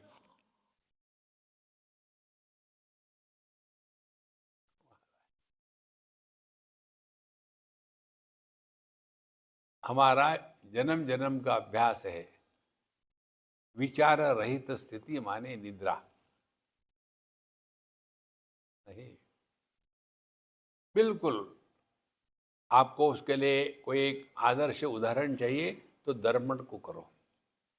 दर्पण के सामने बैठो और उसमें देख करके कुछ ना कुछ शरीर के हलचल करो। हाथ को हिलाया, दर्पण में देखो, वो भी हाथ हिलता है। फिर आपने मुंह खोला, बन गया, वहाँ भी वैसा करेगा। दिखता सब कुछ है। क्या हो रहा है? क्या कुछ? क्या वो दर्पण उसके द्वारा प्रभावित हो रहा है? नहीं। करना कुछ नहीं है, केवल समझना है। ये समझदारी की कमी से हम अनावश्यक वस्तु को महत्व दे देते हैं। तो विक्षेप शक्ति रजसा क्रियात्मका, और उसी के द्वारा हम प्रवृत्त हो गए, ये करना वो करना, ऐसे कर इतने एक्साइटेड रहते हैं कि पूछो मत, शांत नहीं। हम आपको एक उदाहरण बताते हैं। ये कहीं बम्बई में या कहीं हो गया था। हम बैठे कार में और हमारा हाथ ऊपर था ऐसा, और ये कार का दरवाजा बंद करने के लिए कंपटीशन होती है, और कंपटीशन में आके धड़ा से लगा दिया। हमारे हाथ इतना जोर से, माने कट ही नहीं गया, बाकी सब हो गया। कारण क्या है? एक्साइटमेंट। अब दरवाजा बंद करना, ये कौन सी भक्ति है? दरवाजा बंद भक्ति खटाच। अरे शांत रहो ना, रिलैक्स। हर जगह एक्साइटमेंट, नो, रिलैक्स। तो यद प्रवृत्ति प्रसदा पुराणी, रागादयो अस्या प्रभवन्ति नित्यम। इस रजोगुण के कारण हमारे अंतःकरण में राग द्वेष काम क्रोध लोभ मोह मद मात्सर्य ये हमेशा होते रहते हैं। दुखादयो ये मनसो विकाराः, और उसी के कारण दुख इत्यादि जो मानसिक विकार है, इस सभी के सभी का कारण ये रजोगुण है।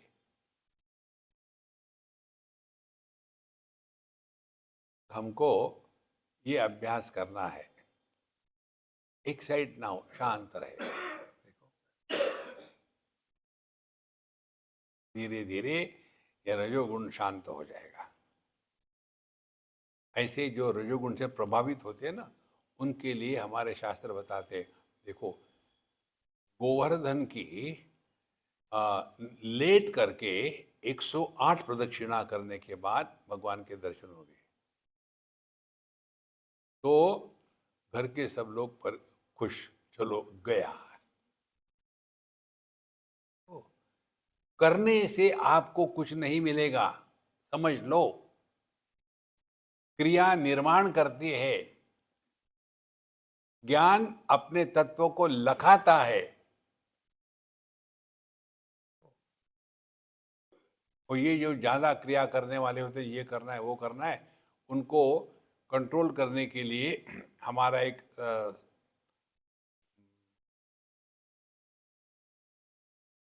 पंथ है जिसको कहते हैं पुष्टि मार्ग। पुष्टि मार्ग में क्या करते हैं, ये जो माताएं होती है ना, बुढ़ाऊ माताएं, हर एक घर के घर में वही परेशानी। जैसे आप सब लोग यहाँ आ गए, आपके घर में शांति होगी अभी। यही तो कहते हैं कि सत्संग में जाओ तो शांति होती है, कहाँ होती है ये नहीं बताते। तो ये घर में हमेशा चिक चिक करेगी, ये करना वो करना, ऐसा करना वैसा करना है। ये पुष्टि मार्ग में क्या करते हैं कि देखो, ये सभी माताओं को मंदिर में वो कहते हैं दोपहर को 3 बजे आना, खाना पीना खा करके चाय पानी पी करके आ जाना। आने के बाद और इतने सारे तुलसी और पुष्प डाल देते हैं। अब इनको साफ करना है, एक एक तुलसी का पत्ता साफ करना है, उसके ऊपर में चंदन से लिखना है राम। और ऐसे हर एक को कम से कम 1000 तुलसी के पत्रों पर राम राम लिखना है। ये करते करते घर में शांति, यहाँ ये बिजी हो गई। ये सब मन को शांत रखने के लिए। कहीं भी अनवांटेड इन्वॉल्व ना हो, कौन आया कौन गया किसने किया, क्या जरूरत है। ध्यान अपने स्वरूप की तरफ रहे। तो यह जो विक्षेप शक्ति है, दुखादयो ये मनसो विकारा। और जितना आदमी ज्यादा दुखी होगा, उसका कारण उसकी जिद है। ये जिद्दी लोग दुखी होते हैं, दुखी करते हैं। आज हम लोग जब खाना खाने गए ना, तो वहां इतना खाना बनाया था कि जैसे 2958 लोग खाना खाने वाले हैं। डिशेस एक दो नहीं, 36 डिशेस थी। और फिर ये खाओ वो खाओ, तो हमने अपनी टेक्निक करी, खाना खाए। स्वामी जी इसको ले लो, अच्छा नहीं लगा मुझे, मुंह छू चली। दूसरी आई, स्वामी जी आप ये लो भाई, अच्छा नहीं लगा, क्या बनाया है। कोई आया ही नहीं, बाद में खुश हो गए। देखो महाराज, उनको कहो ना कि ये नहीं पूरा हो गया, नहीं नहीं नहीं हमने इतना प्यार से बनाया, आप खाओ ना, आप खाओ ना। तो ऐसे नहीं मानते तो ऐसे मानो। इसीलिए दुखादय, दुख इसलिए होता है हम अपने मन की नहीं करवा पाते, इसीलिए दुख होता है। जो आदमी दुखी होता है उसका कारण वो स्वयं है, जगत नहीं। हमारे दुख का कारण आत्मैव आत्मनो बंधु आत्मैव रिपुरात्मनः। हम अन्य के कारण दुखी नहीं हो सकते। देखो दुख का कारण स्वयं है। ये है रजोगुण के विकार। और आगे कहते हैं काम क्रोध लोभ दंभा आदि असूया अहंकार ईर्ष्या मत्सराद्यास्तु घोरा धर्मा एते राजसा पुम प्रवृत्ति यस्मादेशा तद रजो बंध हेतु। इसीलिए रजोगुण बंधन का कारण है। इसी से काम क्रोध लोभ मोह असूया अहंकार ईर्ष्या मत्सर, देखो कितने भयानक हमारे मन के विकार है। घोराहा, ये भयानक है। और धर्मा एते राजसा प्रथम प्रवृत्ति, ये सभी के सभी चीजें ये रजोगुण के कारण होती है। तस्मात् तद रजो बंध हेतु, इसके कारण मनुष्य बंधन का कारण बनता है, मनुष्य के बंधन का कारण बनता है। इसीलिए सिद्धांत दुराग्रह ना करें, बहुत बड़ी साधना है। हम इतना छोटी छोटी चीजों में दुराग्रह, जब हमारे रिट्रीट होती है ना जहां भी, तो वहां हम खाना हम अपने हाथ से लेते हैं, फिर खाना खाने के बाद हम अपनी प्लेट उठा के रख देते हैं। इसका कारण क्या है? हमने देखा है कई जगह में, अब वहां कंपटीशन लगती है। नहीं, सुबह तुमने थाली उठाई थी, अब मैं उठाऊंगी। अरे तुम यहाँ थाली उठाने के लिए आए हो कि तत्व का चिंतन करने के लिए आए हो? फिर कंपटीशन लगती है। इनर सर्कल, बहुत ही इनर सर्कल है, आउटर सर्कल, ये कोई रिंग रोड है? कहां फंस जाते हैं, इसमें ना रहो। इसी के लिए हम सबको दूर रखते हैं। और ये उपदेश हमको किससे मिला है पता है? भगवान विट्ठल। वो ऐसे खड़े रहते हैं, उनका ऐसा खड़ा रहने का यही कारण, दूर रहो। तो वो तो ऐसा रखते, हमने ऐसा कर दिया, दूर रहो, नजदीक मत आना। हम जिस कार्य के लिए आए हैं उधर ध्यान दो ना। देखो, कपड़े हम धोएंगे, हम ये करें, अरे राम राम राम, इस चक्कर में मत पड़ो। तत्व चिंतन में एक ही साधना है, ना कुछ पाना ना कुछ खोना।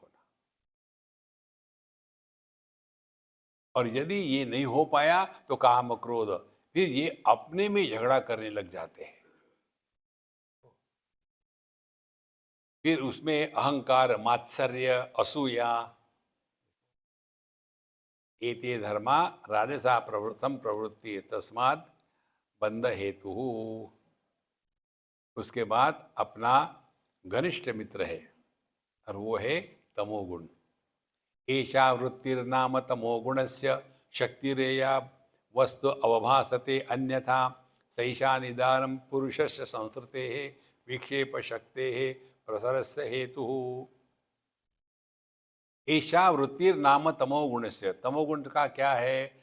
शक्ति या वस्तु अवभासते अन्यथा, जो वस्तु जैसी है वैसी नहीं दिखती, उल्टी दिखती है। कैसे? हम देह के अंदर है कि देह हमारे अंदर है?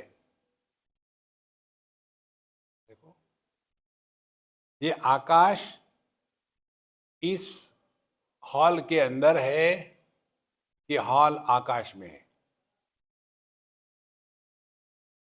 हवा देह के अंदर है कि देह हवा में है? स्पेस सूटकेस के अंदर है कि सूटकेस के बाहर है? ये संपूर्ण दुनिया मन के अंदर है कि मन के बाहर है? करो चिंतन, तो पता चलेगा। जो वस्तु मन के अंदर होती है उसी का हमको ज्ञान होता है, और ज्ञान भी मन से ही होता है। एक ही मन मानो अंदर बाहर बढ़ गया है, क्योंकि हमने देह को महत्व दिया है। और यही संसार है, यही तमोगुण का कार्य है। जहां ये अंदर बाहर की भ्रांति, इसको कहते हैं कि वस्तु अवभासते अन्यथा, यह जो विपरीत भावना है ये तमोगुण के कारण होती है। केवल अनुभूतियों का विश्लेषण करके सीखना है। सुषुप्ति में आनंद का क्या कारण है? वहां विषय नहीं, वहां वस्तु नहीं, वहां कर्म नहीं, वहां पाप नहीं, वहां पुण्य नहीं, वहां स्त्री नहीं, पुरुष नहीं, कुछ भी नहीं, फिर भी क्यों खुश होते हैं? एक ही कारण है। सुषुप्ति में अंदर और बाहर, inside and outside, this illusion doesn't exist. सुषुप्ति में हम देह के अंदर है कि बाहर है, बिस्तर के ऊपर है कि नीचे है, 2022 में है कि 2024 में है, स्त्री है कि पुरुष है, ये सब की सब विपरीत भावना ये तमोगुण का कार्य है। और फिर उसी में इतने फंस जाते हैं, उसी को सत्य मानने लग जाते हैं। देखो, जब तक के ये जो 4 वर्णों में, वर्णाश्रमों में फंसे हैं, उन्हीं के लिए समस्या है। वर्णाश्रम एक सोसाइटी को चलाने की प्रक्रिया है, जैसे ट्रैफिक रूल्स। किसी को परेशान करने के लिए नहीं, सबको ठीक से रहने के लिए ट्रैफिक रूल्स बनाए हैं। इसी प्रकार से किसी समाज को ठिकाने पर रखने के लिए नियम बनाए हैं। कौन सी नियम है? वर्णाश्रम के नियम, कि यदि आपका वर्ण ब्राह्मण, क्षत्रिय, वैश्य, शूद्र होगा, उसके अनुसार आप काम करो। ब्राह्मण माने बुद्धि प्रधान है, और क्षत्रिय माने क्रिया प्रधान है, वैश्य माने स्वार्थ क्रिया प्रधान है, और शूद्र माने आलस्य प्रधान है। वैसे रहो। फिर 4 आश्रम है, ब्रह्मचर्य, गृहस्थ, वानप्रस्थ, सन्यासी। ब्रह्मचर्य आश्रम में पढ़ाई करो, फिर गृहस्थ आश्रम में बच्चे पैदा करो, फिर वानप्रस्थ आश्रम में बच्चों को सुखी रहने दो, दूर चले जाओ, और आखिरी में सन्यास ले लो। ना लाना है ना देना है।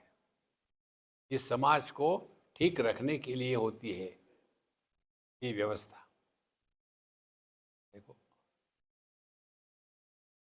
और इसीलिए यह जो व्यवस्था है, इसमें हमको फंसना नहीं है। ये किस लिए है? जब तक हम गाड़ी चलाएंगे, ट्रैफिक रूल लागू होंगे। जब तक हम ये अंदर बाहर के अनुभूतियों को सत्य मानेंगे, तब तक के ये सब करना है। और ये इसलिए करना है, इसके बाहर निकल जाना है। कैसे निकल जाना है बाहर? जो थारी राय सो मारी राय। दुराग्रह का त्याग। जो जैसा है उसको वैसा स्वीकार करो। सैषा निदानम पुरुषस्य संस्कृते है। और ये न करने के कारण, ये जो विपरीत भावना है, इसके कारण मनुष्य इस संसार के पुनरपि जन्म में फंस जाता है। एक बात आपको बता दें, ये हुई थी मध्य प्रदेश की कही बात। एक घर में एक बच्चा पैदा हुआ, और वो जो बच्चा था वो अपने दादी के पास बचपन से ही, दूध पीना है तो दादी के हाथ से पिएगा, उसके बाद नहाना है तो उसकी माँ नहलाएगी तो वो नहीं जमे, दादी के हाथ से नहलाऊंगा। धीरे धीरे बच्चा बड़ा हो गया, दादी को भी बड़ी खुशी, देखो मेरा पोता मेरे सिवा नहीं रह सकता। ठीक है, थोड़े समय तक है, 2, 4, 6 महीने। अब बच्चे को तो बहुत हाइपर होते हैं, और ये बुढ़ाऊ दादी अब ये क्या कर सकती है, मैच नहीं होता। लेकिन छोड़ने को तैयार नहीं, पकड़ के रखा है, दादी ये को, दादी वो करो। फिर 3, 4 साल हो गए, 5 साल हो गए, छोड़ेगा ही नहीं। अब ये दादी परेशान, तुम ये साड़ी मत पहनो, वो साड़ी पहनो, उस आदमी से बात मत करो, मुझे वो चाहिए, वो मुझे दे दो। जब वो देखने लगी ऐसा क्यों कर रहा है, फिर ये किसी पंडित जी के पास गए, उसके दिखाई पत्री पुत्री, और कहा कि ये ऐसा क्यों करता है। उसने कुछ गणित किया और बताया, ये आपके पति है। और फिर उसने विचार करना शुरू कर दिया, अरे राम, बस इसका स्वभाव और उनका स्वभाव एक ही जैसा था। तो यदि आप अपने रिश्ते नातों में बहुत ही उलझ जाओगे ना, अगले जन्म में वही फिर से पटकोगे, हट जाओ।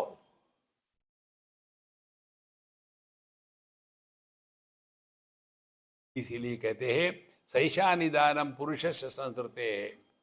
इसी के कारण हम ये पुनरपि जन्म में पढ़ते हैं। हमारे जीवन का आखिरी विचार हमारी ब्लूप्रिंट होती है। आप ब्लूप्रिंट दे दो कंस्ट्रक्शन वाले को, कॉन्ट्रैक्टर को दे दी, और फिर गए रहने के लिए, और उसको डांटना शुरू कर दिया, बाथरूम 60 बाय 40, और ड्राइंग रूम 2x4, ये क्या तुमने बनाया? गुस्सा मत करना, ये आपका ब्लूप्रिंट था। ओ गॉड, मैंने उल्टा लिख दिया, जहाँ बाथरूम लिखना था वहाँ ड्राइंग रूम लिख दिया। अरे राम, क्या करो। इसी प्रकार से मरते समय आखिरी विचार, मेरे मरने के बाद मेरे कुत्ते का भगवान के सामने गया ब्लूप्रिंट, क्या कुत्ता।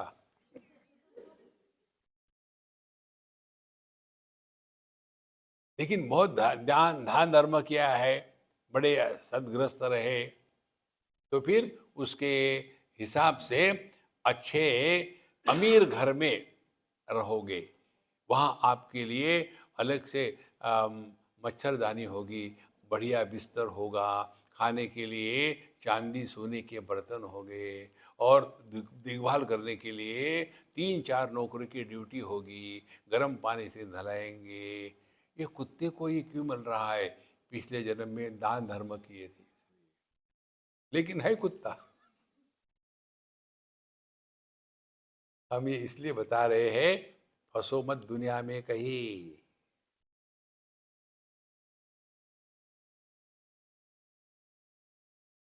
इससे आपको बचना है या नहीं, ये आपका चॉइस है। हम आपको इमेजिनरी नहीं बता रहे, ये शास्त्रों में आता है। भागवत की कथा जो आती है ना, उसमें जड़ भरत की कथा क्या है? यही है ना, ऋषभ देव जी महाराज 10,000 साल राज्य किया, लेकिन उनको कृतकृत्यता नहीं हुई। फिर सब छोड़ छाड़ के जंगल में चले गए। वहां जाने के बाद फिर एक दिन एक शेर जोर से दौड़ा, तो एक हिरनी घबरा करके उस छोटे से नाले पर छलांग लगा के गई। उस समय उसका जो बच्चा था पेट में निकल गया। अब ये बच्चा पड़ा पानी में, अब इसको दया हो गई, अरे बच्चा मरेगा, उसको उठाया, फिर साफ सूफ किया, फिर उसको खाना पिलाना दिला, धीरे धीरे धीरे धीरे अब वो तो बड़ा हो रहा है। अब बड़ा होने के बाद वो आदमी में थोड़ी रहेगा, वो अपने टाइप में चला जाएगा। और जब वो चला गया, अब इनको दुख, मेरा हिरन, मेरा छोटा बेटा अब कैसे होगा, कहाँ होगा, इसको तो मालूम भी नहीं घास कैसे तोड़ के खाते हैं, मैं ही तोड़ के उसको खिलाता था, अब उसको कौन खिलाएगा, और मर गए। अगले जन्म में फिर हिरन के रूप में पैदा हो गए, और वो भी जन्म खत्म हो गया, फिर जड़ भरत के रूप में पैदा हो गए। ये कहानी का तात्पर्य दो प्रकार से है। एक, हम एक अखंड सत्ता है, हमारा जन्म नहीं होता, हम मरते नहीं, और हमको जीवन में जो मिलता है ना, ये हमारे वृत्तियों के विचारों के अनुसार होता है। और यदि आपके अंतःकरण में किसी के भी प्रति राग द्वेष नहीं होगा, तो आपका जन्म मरण का गणित हमेशा के लिए शांत हो।